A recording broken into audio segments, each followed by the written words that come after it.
On today's Workplace Wednesday, we'll be discussing how poor communication is actually an operational risk. I'll be using this scenario, so follow me very closely to understand exactly what I'm talking about.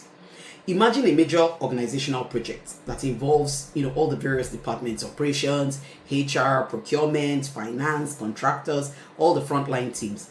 And each department receives instructions that are relevant to their own responsibilities. So operations understands their delivery deadlines. Procurement understands their purchasing requirements. HR understands the staffing arrangements. Finance will understand budget constraints. But none of these departments has a clear picture of how all these moving parts fit together. Management will assume that each team only needs the information that is directly related to their role. After all, why do you want to burden people with information that they don't need? So the project will begin. Deadlines are missed. Teams duplicate their work. Critical dependencies are overlooked. Resources arrive late. Conflicts begin to emerge. Of course, frustration will increase. And this scenario is surprisingly common. What it actually highlights is the reality that poor communication is an operational risk. One of the core principles of effective project delivery is ensuring that everyone understands not only their role, but how their role contributes to the overall outcome of the project. And this is why in Prince2 Project Management, they place importance on the principle of defined roles and responsibilities. People need clarity about what they're expected to do, but equally important, they need visibility on how their work affects the wider project environment. Teams operating in silos increases the chances of these risks emerging, and departments optimizing for their own objectives rather than those of the whole organization. Decisions are made without understanding the downstream consequences. Important assumptions will go unchallenged, and of course, emerging problems brew underneath until they become operational failures. So from an occupational health and safety perspective, these same communication failures create additional risks. Workers may not understand how their activities interact with those of the other teams. Changes in workflow may not be communicated effectively. Hazards that are introduced in one part of the organization may not even be known in another part of the same organization. Control measures will then become inconsistent. Critical safety information may never reach those who need it the most, and chances of workplace incidents increase simply because the information throughout the organization is fragmented.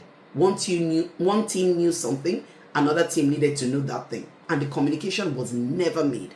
This is why effective communication should be viewed as a control measure. It enables coordination, it supports decision making, it facilitates risk identification, and it allows the organization respond to changing conditions before failure occurs.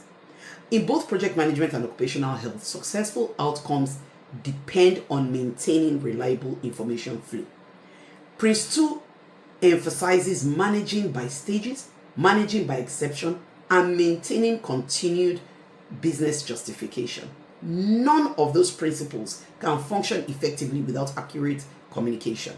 People cannot make informed decisions if the information is incomplete, and risks cannot be escalated if the reporting pathways are weak. So projects cannot remain aligned with the main objective or strategic objectives of the organizations if the teams are working from different versions of organizational reality. And the same principle applies to occupational health and safety management systems. Your risk assessments, investigations, your audits, inspections, and all your monitoring activities depend on information moving freely throughout the organization. So this brings us to that reporting culture we spoke about some weeks ago. Many organizations have reporting failures. Far fewer have reporting cultures. A reporting system is a process. A reporting culture is a behavior.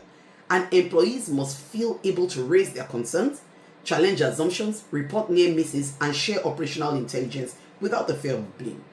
Only when they do this can we gain visibility of the weak signals before they become major failures that you see around your projects.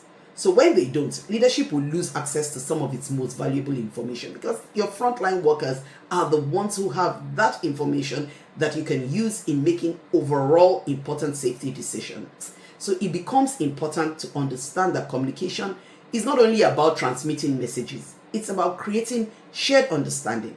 It's about ensuring that people understand not only what they're doing, but why they're doing it and how it connects to the wider system. So whether you're managing a project, you're leading a business function, or you're protecting your workforce health and safety, the principle remains the same. People perform better when they understand the whole system they're operating within. The entire performance of the organization is not usually affected only by lack of effort. More often than not, it is limited by the lack of shared understanding.